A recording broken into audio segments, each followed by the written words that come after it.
സക്കീർ ഉണ്ടെന്ന് പറഞ്ഞു. സക്കീർ. അസ്സലാമു അലൈക്കും. എന്റെ സംശയം മറ്റൊന്നുമല്ല, ഞാൻ ചോദിക്കുന്നതുകൊണ്ട് ഉസ്താദ്മാര് തെറ്റിദ്ധരിക്കരുത്, ഞാൻ SKFന്റെ ആള് തന്നെയാണ്. പക്ഷെ അല്ല, ഈ 2005 മുതൽ മർക്കസിൽ മുടിയുണ്ട്, പക്ഷെ അതിന്റെ എതിർപ്പ് ഇപ്പോഴാണ് അത് പുറത്തു വന്നത്. അത് എന്താണെന്ന് അറിയാൻ വേണ്ടിയൊരു ചോദ്യം. അതറിയാം, എന്നോട് പലരും ചോദിച്ചിട്ടുണ്ട്, എന്താണ് നിങ്ങൾ ഇപ്പൊ എതിർക്കാൻ കാരണം, അന്നുണ്ടായ മുടിക്ക് ഇപ്പൊ എതിർക്കാൻ കാരണം എന്താണെന്ന് ചോദിച്ചിട്ടുണ്ട്. അപ്പൊ അതിന് ഞാൻ ഉസ്താദ്മാർ മറുപടി പറഞ്ഞിട്ടുണ്ടാവും, പക്ഷെ ഞാൻ കേൾക്കാത്തോണ്ടാണ്. അപ്പൊ ഒരു കേൾക്കാന് ഒരു സംശയം ചോദിക്കാന്നുള്ളൂ. മൈക്ക് റിലീസ് ചെയ്യുന്നു. അസ്സലാമു അലൈക്കും. അസ്സലാമു അലൈക്കും വറഹ്മത്തുള്ളാഹി. 2005 മർക്കസില് മുടി കിട്ടി അന്ന് തന്നെ അതിനെക്കുറിച്ച് ഇങ്ങനെ പ്രചരണമായപ്പോ തന്നെ ബഹുമാനപ്പെട്ട അബ്ദുൽ ഹമീദ് ഫൈസി അതിന്റെ സനദൊക്കെ ചോദിച്ചിട്ടുണ്ട്. അപ്പൊ അങ്ങനെ സനദ് ഉണ്ട് എന്നൊക്കെ പറഞ്ഞ് ഒഴിവായി. അതേ സമയത്ത് പിന്നീട് ഈ പൂർണ്ണമായും അത് വ്യാജമാണ് എന്ന് ഇപ്പോൾ ബോധ്യപ്പെടുന്നതിന്റെ അടിസ്ഥാനത്തിലാണ് ഇപ്പോൾ കൂടുതൽ എതിർക്കാനുള്ള കാരണം.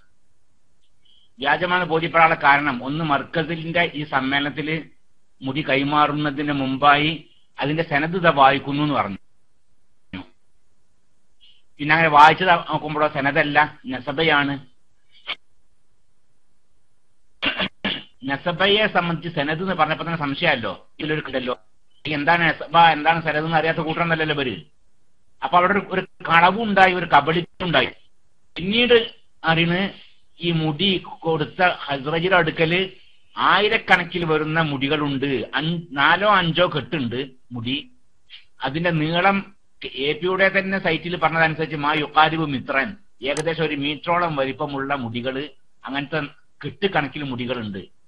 അപ്പൊ അത് വ്യാജമാണെന്ന് വീണ്ടും ബോധ്യപ്പെട്ടു.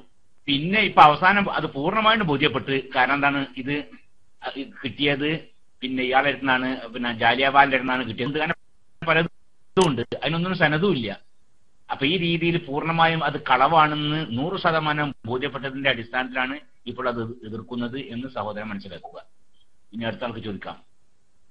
പിന്നെ ബഹുമാനപ്പെട്ട നിയാസ് ഉദവിയും അതുപോലെ തന്നെ സുന്നീസൊക്കെ മൈക്കിലേക്ക് വരും. ഞാൻ അതിന്റെ ഇടയ്ക്കൂടെ ഒന്ന് മൈക്ക് എടുത്ത് എന്നേ ഉള്ളൂ. എനിക്ക് ചിലപ്പോ ഒക്കെ കട്ട് വരാണ് മൈക്ക് എടുക്കുമ്പോ. അസ്സലാമു അലൈക്കും. നാസർ വെട്ടുകാട് അവിടെ ഉണ്ടോ? നാസർ വെട്ടുകാട്, നിങ്ങൾ ടെക്സ്റ്റ് ഡോട്ട് മാറ്റിയിട്ടുണ്ട്. നാസർ വെട്ടുകാട് അവിടെ ഉണ്ടോ?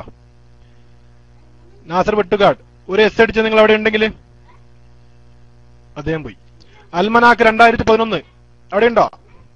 അൽമനാക്ക് 2011 അവിടെ ഉണ്ടെങ്കിൽ ഒരു ടെക്സ്റ്റ് അടിക്കുക. അവിടെ ഉണ്ടെങ്കിൽ ടെക്സ്റ്റ് അടിക്കുക. ഇല്ല എന്ന് തോന്നുന്നു. സാജിദ് ABC അവിടെ ഉണ്ടോ? അൽമനാക്ക് ഉണ്ട്. ഓക്കെ, അൽമനാക്ക് മൈക്കിലേക്ക് വന്നോളൂ. അൽമനാക്ക്. അസ്സലാമു അലൈക്കും.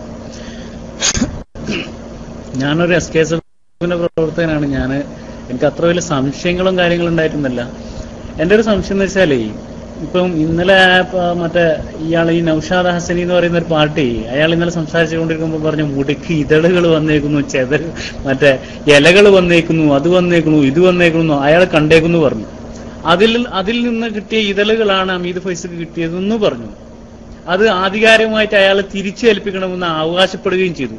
എന്റെ ഒരു ചെറിയൊരു സംശയം, ഈ ഹമീദ് ഫൈസി ഉസ്താദിന് കിട്ടിയ മുടിക്ക് നെകലുണ്ടോ? അത് ജനങ്ങളുടെ മുന്നിൽ ഒന്ന് തുറന്നു കാണിച്ച് ഞാൻ പറയുന്നത് എന്റെ ഒരു സംശയം, എന്റെ ഒരു അഭിപ്രായം എന്ന രീതിയിൽ ഞാൻ പറയട്ടെ. ഈ സാധാരണക്കാരന ഈ പണ്ഡിതന്മാരോട് ഈ നൗഷാദിനെ പോലെയുള്ള അവരോട് സംസാരിക്കുന്നതിൽ ബെറ്റർ സാധാരണക്കാരായ ജനങ്ങൾക്ക് മറുപടി പറയാണ് വേണ്ടത്. അല്ലാതെ അവർ പറയുന്ന കാടത്തരങ്ങൾക്കും മറ്റുള്ള കാര്യങ്ങൾക്കും മറുപടി പറയുന്നതിൽ ബെറ്റർ ഈ സാധാരണക്കാരായ ജനങ്ങളെ മുന്നിൽ അയാള് പല കാര്യം ഇന്നലെ കൊണ്ട് പ്രസംഗിച്ച ആ പ്രസംഗത്തിൽ കേൾക്കാൻ വളരെ ശ്രദ്ധയോടെ കേൾക്കാൻ പറ്റും. അയാൾ ബോംബെയിലേക്കാണ് എല്ലാവരും ക്ഷണിക്കുന്നു. ഈ ബോംബെന്ന് കൊണ്ടുവന്ന മുടിയല്ലേ ഇയാളെ മർക്കസിൽ വയ്ക്കുന്നു. അപ്പൊ ആ ചോദ്യം ഞാൻ ഇന്നലെ അവരെ റൂമിൽ പോയി ചോദിച്ചപ്പോൾ അവർ പറയുന്നു മർക്കസിൽ വരാൻ സാധാരണക്കാർ പേടിക്കും.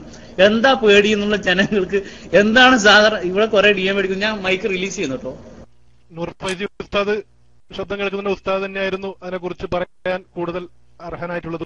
ഉസ്താദ് തന്നെ ഒന്ന് വന്നാല്, ഉസ്താദ് തന്നെ വന്നാല്. പിന്നെ മർക്കസിലേക്ക് വരാൻ സാധാരണക്കാർക്ക് പേടിയോ? മർക്കസിലേക്ക് വരാൻ ARCKP തയ്യാറാണ്.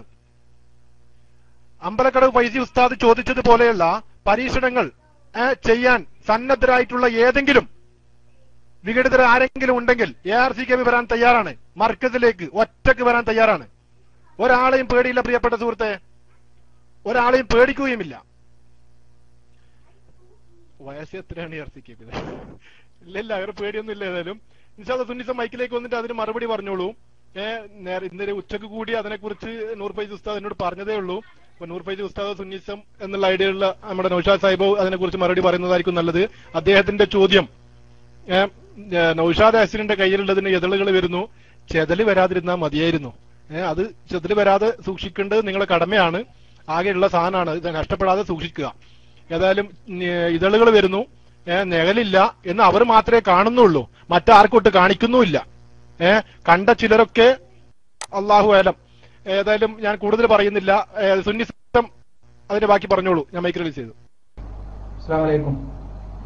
നൗഷാദ് ഹസനി പറഞ്ഞത് കാര്യമൊക്കെ തിരിച്ചേൽപ്പിക്കേണ്ട സാധനം തന്നെയാണത്. അവരാണ് അത് കയ്യിൽ വെക്കാൻ യോഗ്യർ. വ്യാജമൊഴികൾ സൃഷ്ടിക്കുകയും വ്യാജമൊഴികൾ സൂക്ഷിക്കുകയും ചെയ്യുന്ന നൗഷാദ് ഹസനി തന്നെയാണ്, അതല്ലെങ്കിൽ അദ്ദേഹത്തിന്റെ ഉസ്താദായ അദ്ദേഹത്തിന്റെ ഷെയ്ഖായ AP അബൂബക്കർ മുസ്ലിയാർ തന്നെയാണ് അതിനർഹൻ. 100% അവരെ തന്നെയാണ് ആ സാധനം ഏൽപ്പിക്കേണ്ടത്. പക്ഷെ എന്താണോ, ഈ സാധനങ്ങളെക്കല്ല സാധനം ഞങ്ങളെ കയ്യിൽ ഒന്നുണ്ട്, അല്ലെങ്കിൽ നിങ്ങൾക്ക് ഒന്ന് കിട്ടിയത് എണ്ണം ഞങ്ങളെ കയ്യിലുണ്ട് എന്ന് ബോധ്യപ്പെടുത്തണല്ലോ ആളുകളെ. ഇനി അതല്ലെങ്കിൽ അത് തിരുത്തുവല പിന്നെ. അപ്പൊ അതിനു വേണ്ടി മാത്രം ഞങ്ങളെ കയ്യിൽ വെച്ചിക്കാണ്, അല്ലാതെ ബർക്കത്തെടുക്കാൻ വേണ്ടി വെച്ചതല്ല, അല്ലെങ്കിൽ അതൊരു ആദരവോടുകൂടി ഞങ്ങൾ സൂക്ഷിക്കുന്ന ഒരു കാര്യവുമല്ല. അത് ഞങ്ങളെ കയ്യിൽ സാധനയാണ് എന്ന കാര്യത്തിൽ ഞങ്ങൾക്ക് ആർക്കും അഭിപ്രായ വ്യത്യാസവുമില്ല. പിന്നെ മർക്കസിലേക്ക് ഇങ്ങനെ എപ്പോ നോക്കുകയാണെങ്കിലും ആൺകുട്ടികളുണ്ടെങ്കിൽ മർക്കസിക്ക് വരും, ആൺകുട്ടികൾ ഉണ്ടെങ്കിൽ മർക്കസിക്ക് വരും എന്ന് പറഞ്ഞാൽ എന്താ കുറച്ച് വയസ്സന്മാരെ വിളിച്ചാ ചർച്ച ചെയ്യാന്? വെറും ആൺകുട്ടികളെ തന്നെ ചർച്ച ചെയ്യാൻ മർക്കസിക്ക് വിളിക്കാൻ പറ്റുള്ളൂ? അത് നിങ്ങൾക്ക് നല്ല ബോധ്യമാണ്. അവർക്ക് ചില ആൺകുട്ടിയൊക്കെ കുറച്ച് പേടി ഉണ്ടാവും. അപ്പൊ ആ വിഷയം കൊണ്ടാണ് നിങ്ങൾ ഇത്ര ധൈര്യത്തിൽ അത് വിളിക്കുന്നത്. അല്ലെങ്കിൽ എന്താ ഉസ്താദ്മാരെ വിളിച്ചൂടെ? ഉസ്താദ്മാരാരെങ്കിലും ഉണ്ടെങ്കിൽ മർക്കസിക്ക് വരും പറഞ്ഞൂടെ? അപ്പോ ആ വിഷയമായിട്ട് ഏതായാലും കൂടുതൽ നമ്മൾ സംസാരിക്കുന്നില്ല. അത് വളരെ നല്ലൊരു കാര്യവും അല്ലാത്തത് കൊണ്ട് വ്യക്തിപരമായ ആരോപണങ്ങൾ ഒന്നും ഞങ്ങൾ ഉന്നയിക്കുന്നില്ല. നിങ്ങൾ ഉന്നയിച്ച പോലെ ചെറുശ്ശേരി ഉസ്താദിനെ കുറിച്ചും മറ്റുള്ള നമ്മളെ ഉസ്താദുമാരെ കുറിച്ചൊക്കെ അവർ ഒരു ഭാര്യയ്ക്ക് ശേഷം രണ്ടാമതൊരു സ്ത്രീയെ കൂടി വിവാഹം കഴിച്ചു ഭാര്യയാക്കിയിട്ടുള്ള ആളുകളാണ് എന്നൊക്കെ നിങ്ങൾ പറയാറുണ്ടല്ലോ. അത് തന്നെയാണ് ഞങ്ങളുടെ മാതൃക. അൽഹംദുലില്ലാഹ് ഞങ്ങളുടെ ഉസ്താദുമാരൊക്കെ അവർക്ക് ഒരു ഭാര്യ പോലെങ്കിൽ വേറൊരു ഭാര്യയെ കൂടി ഞങ്ങളുടെ ആളുകളൊക്കെ കല്യാണം കഴിക്കാറുണ്ട്. ശരീഅത്തിന്റെ നിയമചട്ടങ്ങളിൽ വെച്ച് ഉള്ള 4 വരെ അത് കൊണ്ടുപോവുകയാണെങ്കിലും ആരും അത് ഞങ്ങൾ ചോദ്യം ചെയ്യുകയുമില്ല. അതിനപ്പുറം ഉണ്ടെങ്കിൽ ആരാണെങ്കിലും ഞങ്ങൾ ചോദിക്കും. അപ്പൊ അതല്ലാത്ത രൂപത്തിൽ ഏതെങ്കിലും രൂപത്തിൽ ഈ വിഷയങ്ങളുമായി മുന്നോട്ട് പോവുകയാണെങ്കിൽ അത് അവരോട് ആ വിഷയങ്ങൾ ആളുകൾ അങ്ങനെ സംസാരിക്കാറുണ്ടാവും. ആയിക്കോട്ടെ, ആ വിഷയം നമ്മൾ സംസാരിക്കണില്ല പറഞ്ഞതുകൊണ്ട്. അപ്പൊ അല്ല അവരോട് അപ്പൊ ഈ വിഷയം തന്നെ നമുക്ക് ചർച്ചയ്ക്ക് കൊണ്ടുവരാം. ഇത്തരം വിഷയം എവിടെ ആണെങ്കിലും നമ്മളെ ആളുകൾ അവിടെ ചെന്ന് കണ്ട് അതെ നമ്മളെ മാന്യത കൈവിടാത്തത് കൊണ്ടാണ് ആ വിഷയം പറയാൻ പറ്റാത്തത്. അതൊക്കെ മർക്കസിന് വന്ന ഉസ്താദുമാർ തന്നെ സാധാരണഗതിയിൽ പറയാറുണ്ട്. ഏതായാലും പിന്നെ എവിടേക്ക് വേണമെങ്കിലും ആരുവാണെങ്കിലും വരാൻ തയ്യാറാണ്. നിങ്ങൾ എവിടെ വേണമെങ്കിലും വിളിക്കുകയാണെങ്കിൽ അവർക്കൊക്കെ വരാൻ തയ്യാറെന്നെയായിരുന്നു. ബഹുമാനപ്പെട്ട അമീദ് ഫൈസി അവിടെ നേരിട്ട് വന്ന് ഈ കാര്യം നടക്കാൻ കഴിയുന്നു. ആരും തയ്യാറായില്ല. അദ്ദേഹത്തിന് സനത് ചോദിച്ചതായിരുന്നു, അന്ന് സനത് പറഞ്ഞു കൊടുക്കാൻ തയ്യാറായില്ല. അപ്പൊ പിന്നെ ഫോണിൽ ചോദിച്ചപ്പോ ഫോണിൽ പറയാൻ പറ്റൂല, എന്നാ അങ്ങോട്ട് വരാൻ പറയണ്ടേ, എന്നാ അതൊന്നുമില്ലേന്ന്. പിന്നെ വെറുതെ അങ്ങനെ സ്റ്റേജിൽ വെച്ചിട്ട് ആൺകുട്ടികൾ ഉണ്ടെങ്കിൽ ഞങ്ങൾ വെല്ലുവിളിക്കുന്നു, ആൺകുട്ടികൾ ഉണ്ടെങ്കിൽ വെല്ലുവിളിക്കുന്നു എന്നിങ്ങനെ മാത്രം പറയല്ലാതെ വേറൊരു വർത്തമാനങ്ങളൊക്കെ ഇല്ല. വെറുതെ ഇങ്ങനെ വെല്ലുവിളിക്കുക. സനതുണ്ടോ എന്ന് ചോദിച്ചാൽ അപ്പൊ എന്തെങ്കിലും അനാവശ്യം പറയാം, അല്ലെങ്കിൽ ഏതെങ്കിലും പിന്നെ ഉസ്താദുമാരെ കുറിച്ച് ഒരു ഓട്ടോറിക്ഷയിലാണ് യാത്ര ചെയ്യാറെന്ന് പറയാം. ഇങ്ങനത്തെ കാര്യങ്ങൾ പറയല്ലാതെ ഇതിന് ചോദ്യത്തിനൊന്നും ഇന്ന് വരെ നിങ്ങളുടെ ആരും മറുപടി പറഞ്ഞിട്ടില്ല. നിങ്ങൾക്ക് ആളുകളുണ്ടല്ലോ, ഞങ്ങൾ ചോദിക്കാൻ തയ്യാറാണെന്ന് പറയും, ചോദിക്കോട്ടില്ലേന്ന് ചോദിക്കാൻ തയ്യാറാണ്, ഞങ്ങൾ ചോദിച്ചാൽ ഞങ്ങൾ മറുപടി പറയില്ല, നിങ്ങൾ എന്നോട് പറയാം. ഏത് വിഷയത്തിനാണ് മറുപടി പറയാത്തത്? ഏത് ചോദ്യത്തിനാണ് മറുപടി പറയാത്തത്? ബഹുമാനപ്പെട്ട നമ്മളെ ഉസ്താദുമാരൊക്കെ നിങ്ങൾ എന്ത് വിഷയമാണെങ്കിലും ചോദിച്ചോളൂ, എന്ത് വിഷയമാണെങ്കിലും ചോദിച്ചോളൂ. അതിന് കൈകാര്യം ചെയ്യാൻ പറ്റുന്ന ഉസ്താദുമാർ ഇഷ്ടംമാരി നമ്മളെ ഈ ക്ലാസ് റൂമിലുണ്ട്. ഫൈസിമാരുണ്ട്, മറ്റേ അൻവരിമാരുണ്ട്, അതുപോലെ തന്നെ മറ്റുള്ള നിരവധി അനവധി നമ്മുടെ കോളേജുകളിൽ നിന്നും പാസ്സായി വന്ന ആളുകളുണ്ട്. എന്ത് വിഷയമാണെങ്കിലും ചോദിക്കാനുള്ള എല്ലാ അവസരവും ഉണ്ട്. ഉദവിമാരുണ്ട്, ഇരുന്നില്ല. ഇതൊക്കെ ഇതിന്റെ ഇതൊക്കെ സ്ഥാപിച്ച ആളുകളിൽ തന്നെ കുറെ ഉദവിമാരുണ്ട്. അപ്പോ നിങ്ങൾക്ക് ആർക്കുവാണെങ്കിലും എന്ത് ചോദ്യങ്ങൾ ചോദിക്കാനുള്ള അവസരങ്ങളും ഉണ്ട്. എന്ത് സംശയങ്ങളും ആണെങ്കിലും നിറവേറ്റി തരും. പിന്നെ നൗഷാദ് ഹസന്റെ പ്രഭാഷണത്തിന് നമ്മൾ മറുപടി പറയാ എന്ന് പറയുന്നത് ആളുകളുടെ മുമ്പിൽ വെച്ച് ജനങ്ങളെ തെറ്റിദ്ധരിപ്പിക്കുമ്പോൾ സ്വാഭാവികമായിട്ടും അത് നമ്മൾ ചർച്ച ചെയ്യേണ്ടി വരും. കാരണം ഇവരൊക്കെ ഇത് നൗഷാദ് ഹസനി എന്ന് പറയും, എ പി അബൂബക്കർ എന്ന് പറയും. ആളുകൾ ഇതൊക്കെ ഇങ്ങനെ കുറെ തെറ്റിദ്ധരിച്ചു പോകുന്നത് കൊണ്ട് മാത്രമാണ് അവരുടെ ചോദ്യങ്ങൾക്ക് നമ്മൾ ആളുകൾ മറുപടി പറയാറ്. അല്ലാതെ അവരുന്നയിക്കുന്ന പ്രശ്നങ്ങൾക്ക് നമുക്ക് മറുപടി പറയാതിരിക്കാൻ കഴിയാത്തൊരവസ്ഥ ഉണ്ടാകുന്നതുകൊണ്ട് മാത്രമാണ്. അപ്പോൾ നമ്മളും തന്നെ അവരുടെ നേരെ ഏറ്റവും വലിയ ജീവാത്മാവും പരമാത്മാവുമായ അവരുടെ ഷെയ്ഖുൽ മശായിഖായ എ പി അബൂബക്കർ ഡയറക്റ്റ് ആയിട്ടാണ് നമ്മൾ ബഹുമാനപ്പെട്ട നമ്മുടെ അബ്ദുൽ ഹമീദ് ഫൈസി ഫോൺ ചെയ്ത് ചോദിച്ചത് ഇതിന്റെ വിഷയങ്ങൾ. അയാളോട് ഇത് ചർച്ച ചെയ്യാൻ വേണ്ടി അയാളെ ക്ഷണിച്ചു. ഇതൊന്നൊരു മേശയ്ക്ക് ചുറ്റും ഇരുന്ന് നമ്മൾ ചർച്ച ചെയ്യണമെന്ന് പറഞ്ഞു. തയ്യാറാകും അവർ വരണ്ടേ? അവരൊന്നിനും തയ്യാറാകുന്നില്ല എന്നതാണ് അവരുടെ പ്രശ്നം. നമ്മളിപ്പോഴും ചോദിക്കണ്ടല്ലോ സനതുണ്ടോ, സനതുണ്ടെങ്കിൽ കൊണ്ടുവരും. അല്ലെങ്കിൽ ഞാനുണ്ടെങ്കിൽ നിങ്ങൾക്ക് ഞാനും പിന്നെ നിങ്ങൾ ഫാറൂഖ് നെയ്മി നടത്തിയ ചർച്ച എനിക്ക് വേണമെങ്കിൽ കാണിച്ചു തരാം. ഒരു മധ്യസ്ഥന്മാരെ വെച്ച് നിങ്ങൾ ഇത് ചർച്ച ചെയ്യാൻ തയ്യാറുണ്ടോ? ഒരു മധ്യസ്ഥന്മാർക്ക് ഇതിൽ സമർപ്പിക്കുന്നുണ്ടോ എന്ന് മാത്രമേ നമ്മൾ ചോദിക്കാറുള്ളൂ. നമ്മൾ എല്ലാത്തിനും തയ്യാറാണ്. ഒരു മധ്യസ്ഥന്മാർക്ക് മുമ്പിൽ വെച്ച് കണ്ടിട്ട് നബി സല്ലല്ലാഹു അലൈഹി വസല്ലമയുടെ കേശമാണെങ്കിൽ അത് അസാധാരണ മുടിയായിരിക്കും, നമ്മളെ കേശമാണെങ്കിൽ അത് സാധാരണ മുടിയായിരിക്കും. നബി സല്ലല്ലാഹു അലൈഹി വസല്ലമയുടേതാണ് എന്ന് നിങ്ങൾക്ക് അഭിപ്രായമുണ്ടെങ്കിൽ അതിന്റെ അസാധാരണത്വം എന്ത്?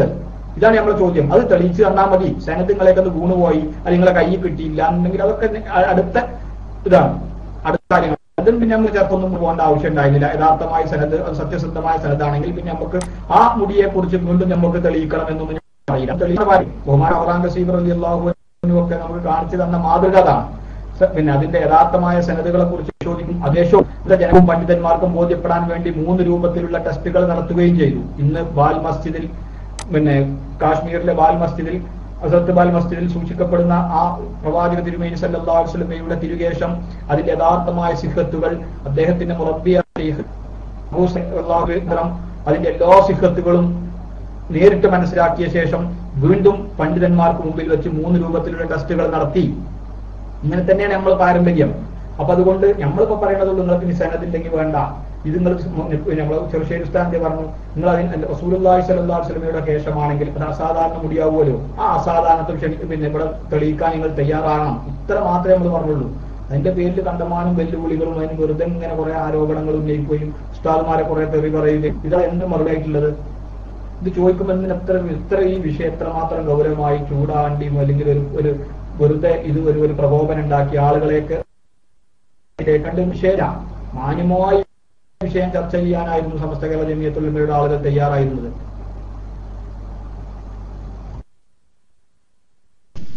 നൗഷാദ് സാഹിബ് അവിടെ ഉണ്ടോ? എന്റെ ശബ്ദം കേൾക്കുന്നുണ്ടോ? ഏതായാലും അടുത്ത ആള് സാജിദ ബി സി. അതുകൊണ്ട് പ്ലീസ് ദയവ് ചെയ്ത് സാജിദ ബി സി മൈക്കിലേക്ക് വരിക. സാജിദ് എ ബി സി എന്ന് വിളിക്കാത്തോണ്ടായിരിക്കും. അല്ലാഹു അല്ല. സാജിദ് എ ബി സി ഡോട്ടൊന്നുമില്ലല്ലോ, അദ്ദേഹം എസ് എന്ന് അടിക്കുകയും ചെയ്തു. സാജിദ് എ ബി സി മൈക്കിലേക്ക് വന്നോളൂ, നിങ്ങൾക്ക് വേണ്ടിയിട്ടാണ് കാത്തിരിക്കുന്നത്.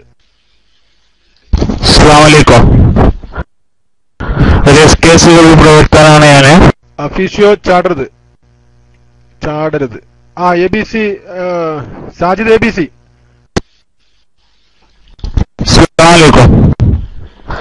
ഒരു SKS പ്രവർത്തനാണ് ഞാൻ. എനിക്ക് ചോദിക്കാനുള്ളത് SSF വരണുണ്ടെങ്കിൽ ഇതിന്റെ മറുപടി പറഞ്ഞു തരണം. നബി സല്ലല്ലാഹു അലൈഹി വസല്ലമയുടെ വഫാത്തിന് ശേഷം നബി സല്ലല്ലാഹു അലൈഹി വസല്ലമയുടെ മുടി എവിടെയെങ്കിലും വളർന്നിട്ടുണ്ടോ എന്നുള്ള ഏതെങ്കിലും കിതാബിലോ ഹദീസിലോ പറഞ്ഞിട്ടുണ്ടോ എന്നുള്ള തെളിവൊന്ന് വ്യക്തമാക്കി തരാൻ വിനീതമായി അഭ്യർത്ഥിക്കുന്നു. അസ്സലാമു അലൈക്കും. മൈക്കിലേക്ക് വരാം. ഉസ്താദ് വരുന്നില്ലെങ്കിൽ ടുഡേ യെസ്റ്റർഡേ മൈക്കിലേക്ക് വരാം. അസ്സലാമു അലൈക്കും വറഹ്മത്തുള്ളാഹി. നബി സല്ലല്ലാഹു അലൈഹി വസല്ലം തങ്ങളുടെ ശേഷം ഇതുവരേക്കും ഒരു സ്ഥലത്തും നബി സല്ലല്ലാഹു അലൈഹി വസല്ലം തങ്ങളുടെ മുടി വളർന്നതായി